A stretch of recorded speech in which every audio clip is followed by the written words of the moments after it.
Hi everyone, and welcome to 4 Women, 4 Decades Life Lesson Conversations. In this series, we're talking to people from around the world about lessons they've learned that have helped them to see life and the challenges they face from a new perspective. And today I am so excited that I'm talking to Saskia Nelson. Saskia and I met how long ago? Five years? At least, yeah. At least, I think. Yeah. We were introduced by a colleague and we'd arranged to meet for a coffee in Soho Square in London. I remember I can still remember you coming along. I was sat outside. Yeah, I remember the first time I saw you. I was blown away about how cool you were. Well, it was totally beautiful. and it was like, you know, it's like with some people, you just know instantly. And we ended up finishing each other's sentences and just totally just hanging out with each other. It was amazing. And since then we've just become really good friends. I know we inspire each other, and we always say that when we've spent time with each other, sadly just online at the moment, but we go away feeling better, much better about life. The world. Yeah. So let me just tell you a little bit about Saskia. She is the founder of Hey Saturday, which is the original and best dating photography agency on the planet, I have to say. And also Hey Tuesday, which is about creating standout business profile headshots. And she is also the co-founder of Hey Sunday, which she's set up with her partner Giles. And hopefully we'll be finding out a bit more about that. In Saskia's words, she is experimenting my way of being 100% badass at life and inspiring others to join in. She says she is powered by therapy, self-belief, and cookies. I love that. Yeah, it's pretty much spot on. Yeah. Hello, thank you. Thank you for having me, Rebecca. It's lovely to be here. It's my pleasure. I feel very privileged to be here. Oh, so I know you talk to lots of cool people. Well, flippin' heck, you're one of the coolest I know. So, so when the whole purpose of these conversations is just really to learn and to share about our life experiences, what stood out for us, what we would pass on to people, what we would share about life. And Saskia came up with some really cool ones that I'm just so excited to dive into. And the first one that she sent me, she'd written simply, deep down, happiness always comes back to self-acceptance. And I just want to explore that with you. So yeah, tell me more. Well, I suppose back in 2013, when I set up Hey Saturday, I thought I was in a place of self-acceptance, I guess.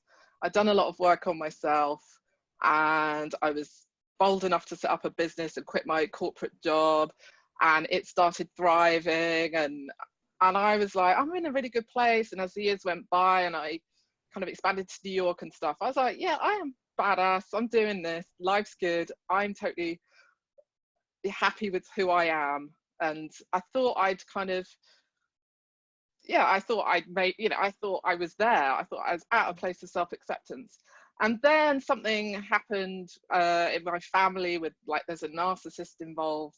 And so that brought up a lot of things. And I ended up going to therapy, encouraged by my friend who was studying at the time to be a therapist. So she's like, go along to therapy. I'm like, therapy? Like, no one in the UK goes to therapy. What? Wait, but because she suggested it, and we've been chatting a lot about her therapy. It sounded really interesting. So I thought, well, I'll go along just to see, as an experiment. I'll just head over, check this out. And she made it all very easy. I know, I know a place, you can go there, it's low cost, So I went along and went with my presenting problem, which was about this narcissist, completely kind of unaware of anything beyond that, and I had no expectations, no idea what therapy is about. I'd not done any research really. One minute I was sitting chatting with my friend in a cafe, the next I'm in a therapy chair going, is this really happening? I feel like I'm in a Woody Allen movie or something.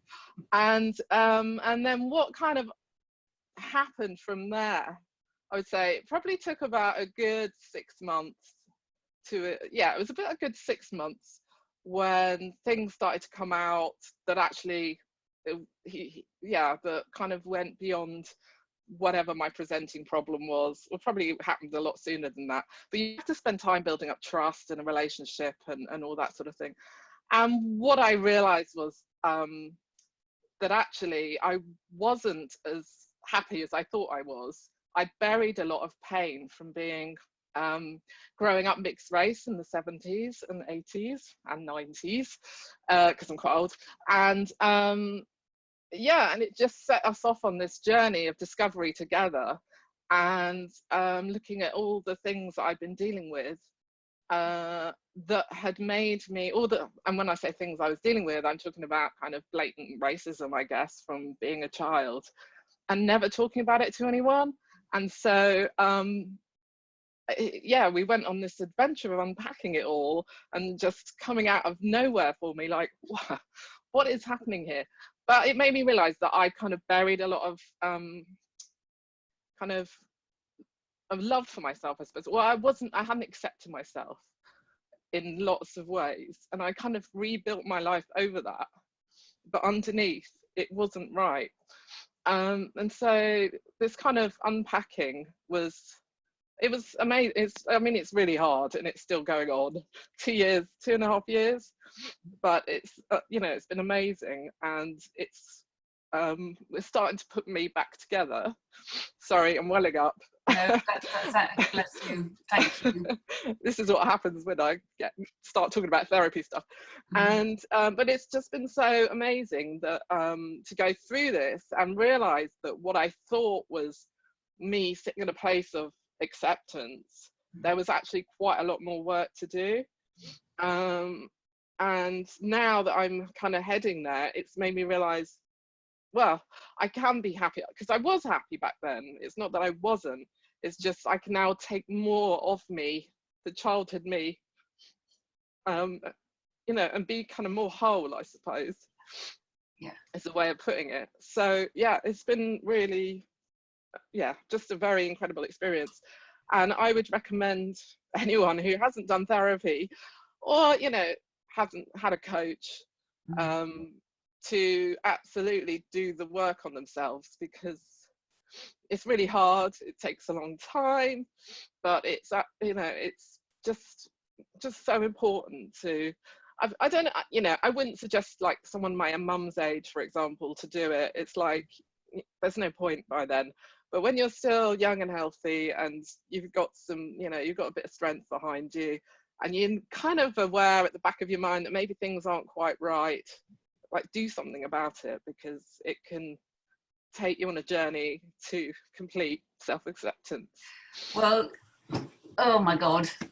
Yeah, the whole, I've got goosebumps, because the whole thing about self-acceptance is so massive.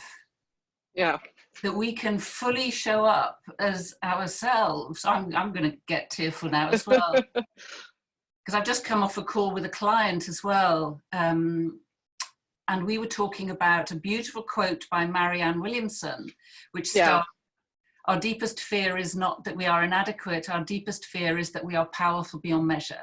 It's our light, not our darkness, that most frightens us. And what I see in that is that we've been pressed down for so long without even realizing it. Absolutely. And for you growing up mixed race at a time where that was really tough. Well, I don't know. I can only imagine how tough that was. So you accepted this kind of level of yourself, this level of happiness and okayness, and now it's like the lid's off, and it's like, flippin' heck, this is who I am.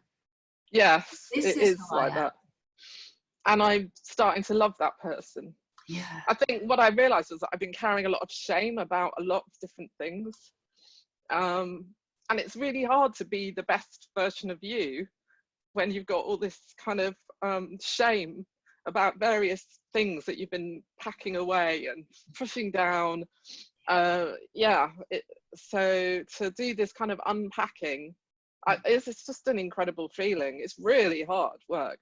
And I think people have that kind of have those issues for all sorts of reasons. Like for me, it happened to be about race. And the thing is, you go through life and you can't remember what happened. You can't remember why you formed these thoughts about yourself, which obviously you don't challenge, because that's how you've always thought. You're like, this is who I am. I'm this person who feels ashamed every time someone says X or Y or Z. And you just accept that that's who you are. So the power to go in there and dig deep with your therapist holding your hand, not literally, and just start kind of addressing it all and talking it through is, yeah, it's kind of really powerful stuff. Yeah. But everyone, you know, but it's also, it's not for the light-hearted. It's for people who are in a place where they're ready to do that. And I'm thankful that I was, like, everything else in my life had been going well. So my love life, my business. So like to be able to do this work was okay, because I wasn't dealing with other crises going on.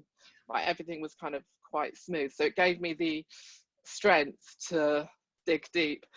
And there was definitely a lot of times where I was like, I don't want to do this. I want to pull the plug on this. But then I realized you can't go back to, you can't then reverse out. You kind of like, once you've started that journey, you're kind of committed. When you've gone a certain kind of, a certain amount, you're committed. Well, yeah, because you can't unknow what you're now beginning to know. Yes, exactly. Exactly. But so I'm not even remotely at a place of self-acceptance, but I'm on a journey, and when I get that, like, it's this time it's going to be like very authentic, and that's exciting. And I think if anyone is feeling in a place where they're kind of feeling quite strong and good about themselves in lots of ways, but there's something niggling, maybe that's a time to, that's when you go back and delve. Oh gosh. So what changes have you already seen in your life because of this journey that you're taking? Probably, I mean, it's quite a lot. So I'm looking at some of my friendships, things that I'm reading. So I've become very aware of kind of Black issues, and kind of all the prejudice that's going on, like structural racism in particular, and realizing how it's kind of ignored, but for the most part, like people just, it's very uncomfortable, and talking about race is a very uncomfortable thing to do with anybody, but particularly with white people. But I think only my therapist and my boyfriend are the people I feel comfortable talking about race with. I don't even feel comfortable talking to my own parents about it, which sounds crazy, but I just don't. That's not something we ever really talked about, which was part of the problem, probably. But I remember you saying that. I remember you saying that to me, that it was just never talked about. Yeah. So that was part of my problem. I mean, I grew up in a very safe space in my family, but then out in the real world, it wasn't safe. And so it was, I didn't have the tools to go out and deal with the things that I was dealing with. So it's kind of impacted. It's just changing the way I look at the world, and kind of people. I'm kind of looking at friendships and like what people value. The way they talk about certain situations, that kind of thing. So, which is quite difficult, and it's not something I could do openly. It's very internal, I suppose. And step by step, and pacing yourself as well through this whole journey. Yeah.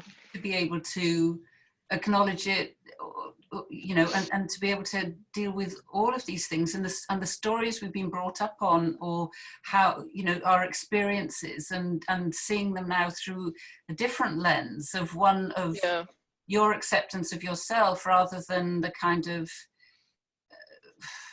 how it was before, I guess. Yeah. Or that was a different type of acceptance. Well, this is the way it is. Yeah. Whereas now to be able to see something differently, and that, I guess, starts within whatever it really does. whatever our backstory, in a way. It's the acceptance that starts within, for us then to be able to, I guess, yeah, make those changes for our own life. Yeah, and I think the thing, because the changes that are happening, I feel they're quite big, but because they're all within, from the outside world, no one knows what that's even happening. Or some people, you know, are gathering, some people are starting to get an inkling for it. And then obviously I've got some friends like you and my friend Anne, who's the therapist, who I can talk to quite freely. She's known about my journey because it's something we've always talked about. That's because she's, you know, now a proper therapist. She's a proper one. So I've shared my journey. So there are a couple of people who know a kind of a bit about what's going on internally, but for the rest of the world, no idea. So that's quite weird for me to be coming to more of a place of self-acceptance and learning and going through what I think a massive change, but I haven't told people that, or like, this is the first time I'm even talking about it publicly. So that's kind of quite a weird position to be in. But you know, I think the time will be right when I start to need to tell people. Obviously Giles, you know, my partner knows, and he's been 100% supportive. I totally get now why therapy can make people, or make or break relationships, because if he hadn't been totally 100% on board with this, that would have gone by the wayside, because, you know, I needed someone who's kind of very supportive with what I've been going through. So Unconditional love, isn't it? That's what it comes down to. Absolutely. And I know you have that with Giles. Yeah. And it's having unconditional love for ourselves as well. Yeah. Definitely. Which can feel like a tough one at times. Yeah. But you're amazing. You really are. You really are. Because it's no easy thing, you know. It's like digging up stuff that's always been, and it's like, no, enough now. I'm not going to do that anymore. Yeah. And it's living, you know, it's choosing how we want to live from now on. Yeah. Authentically showing up as who you really are and loving yourself for that. Which, yeah, I would say is the hardest thing I've ever had to do. Like, it's really hard. And isn't that crazy though, that we do find it so hard? Yeah, but the world's is created like that, so that if you're a woman, it's hard to turn up in certain situations. If you're a black woman, it's hard to turn up in certain situations. Like, it's just that's how the world is. I mean, one of the things that I learned during therapy, well, I kind of knew, but I didn't know, was when I used to turn up in a new place, I'd always assume that people weren't going to like me. And that goes back to all the experiences that I've had. And it's through therapy that I've realized why I was kind of doing that. And it, you know, I could look at it now and go, that's just so ridiculous that I would think those things.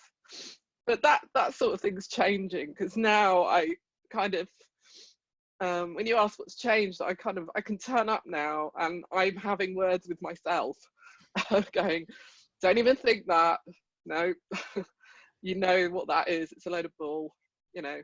Yeah. So those major changes are happening for me that obviously can't be seen externally, but they're happening. It's happening. The world needs you to show up fully, authentically as you, badass you, because blimey, I don't look like a badass right now, but hey, underneath, I'm getting there. there. You probably didn't know I was gonna turn up and cry on your show. Sorry. Never. Do you know, one of the rules we've got, the four of us, is we've got a WhatsApp group, and we don't allow each other to say the word sorry. Oh, I like that. The way that women do, we apologize for being. Of course. So absolutely. It's like, no, and we don't even realize we do it, because then somebody else will say, you said sorry, and it's like, oh my God, sorry. Oh no, I can't even say that. It's like ingrained in us, isn't it? Absolutely. Yeah. So it's no apologies, absolutely no apologies. Oh, wow. The other thing that I would love to talk about is your second life lesson, where you say you embrace an experimental approach to life. Yes, that is, yeah, I mean, that's pretty close to my heart right now, because Giles and I are working on a project called Hey Sunday, which is about encouraging other people to do it. So like the way we kind of figured out is that we've been doing this a long time to make massive change in our life, and adopting an experimental mindset, what that does is it's all it is you going to yourself, I'm going to give that a go, whatever that is. I'm just going to give it a go, see how that goes. But actually that kind of thinking creates massive shift in your mindset that enables you to sidestep fears, like, the fear of failure or embarrassment or rejection, because it's just an experiment. So like, what's the worst that can happen? So just with this kind of simple mindset, you can like create massive change, and like it's really quite powerful. So we've been like quite excited about it. Like Giles quit his corporate job last year, and then he's co-founded an arts lab, and he didn't even see himself as creative a year ago. Now he draws all the time. He's like sketching away, and he's become a drummer, and he kind of manages a band, and he's just doing all sorts of stuff. But it's all because he's able to just go, well, managing a band, okay, that sounds really scary. I used to work in finance, but I'll give it a go. They asked me, why don't I give it a go? And that kind of mindset enables you to just go, we'll see where this goes. And if it works, it works. If it doesn't, it doesn't. It's that kind of thing. And it's exactly how I started up Hey Saturday, for example, which was a photography agency for people's dating profiles. Like, it didn't exist. Like, no one out there in the world was doing it. So I'm kind of like, well, I think it's a good idea. I'm going to give it a go. And I remember one of my friends saying, have you got like a really good business plan? And I was like, well, I've got like a 4-pager. I'm just going to give it a go. Like, that was literally my whole mindset behind it. So, and from then it's grown, and it grew and turned into like quite a pretty successful business. An amazing business. You've won so many awards. You're operating globally. I mean, it's just amazing. Yeah, which was not bad from me shooting people's photos for their profiles. Yeah. So, and that literally came from me just going, this sounds good. I think I'll give it a go. And it was the same with dating, like online dating. Everyone hates it. I mean, they certainly did when I was doing it. They still do, apparently. I mean, it's sad. I just thought, well, I quite like this. Like, you could connect with people via the internet, which was quite new back then. This is really exciting. Like, I started online dating about 2000, 2001. I'd only had a computer for about 2 or 3 years. I was excited. And, but I could see that you could end up on this kind of emotional roller coaster. So it's very much like, well, I'll date this guy, give it a go. Like, what's the worst that can happen? And the worst that can happen is, I meet Giles, and I've got 2 stepkids, and we've been together for 11 years as of last week. So I just feel like this mindset, and it's how I went to therapy as well. Like, my friends going, why didn't you go to therapy? I'm like, therapy? Like, that sounds like a really big, serious, scary commitment. And, I'm not sure, but, in the spirit of experimenting, I'll give it a go, see where it leads, and it's been the best thing I've ever done. It's like transformed my life. So yeah, it's just something that we're quite passionate about, as you can tell. So well, it's right up my street, that. Yeah. Because the thing is, and this is what I see with experimental outlook, you see, we come at so many things with expectations. Mm-hmm. We expect, but we expect of ourselves, but also of other people. We expect other people to behave in a certain way, as well as we expect things to work out or not work out, or unless we've got it planned and we know what it's going to look like, which none of us have got a flipping clue. That, exactly. but we stop before we even start. Whereas if we have this, well, suck it and see, we'll see what happens with no expectations. Exactly. Then it allows our natural creativity to come to the surface. And, you know, it's like with Giles looking at his charcoal drawings that I've seen on social media. It's like, if he had kind of ideas about how it should look, or I'm not good enough, I've never done this before, you know, then he wouldn't have started. But look at it, it's amazing. I know. He's surprised. He's literally surprising himself. I don't even know what possessed him. He just asked for his birthday some charcoals and a sketch pad, and suddenly he's like, oh my God, I'm actually like really loving this. And I'm like, you can draw, you know, it's just exciting. And the thing you say about creativity, like, I believe that creativity is actually a life force. Like, for me, that is life force. It's, you know, it can solve problems, it can make your life amazing, you know, it's incredible to be, but not creativity in the traditional sense of the masters, you know, artists and stuff like that. That's not what I'm talking about. I'm just talking about that creativity where you allow yourself to approach things with in an experimental fashion, you know, just allowing yourself to try new things, be open to stuff, and do things a different way and have a different view. And, you know, I mean, it's exciting. It opens up so many avenues, you know. And yeah, and basically if Giles hadn't been open to all this, he'd still be working in a bank, because, hey, isn't that what most people are doing? I'm pretty sure I probably helped inspire him to have the balls to leave, because it is quite, you know, I'm not saying it's not scary, but there are, you know, there are ways that you can start small with your experimenting and lead to bigger things.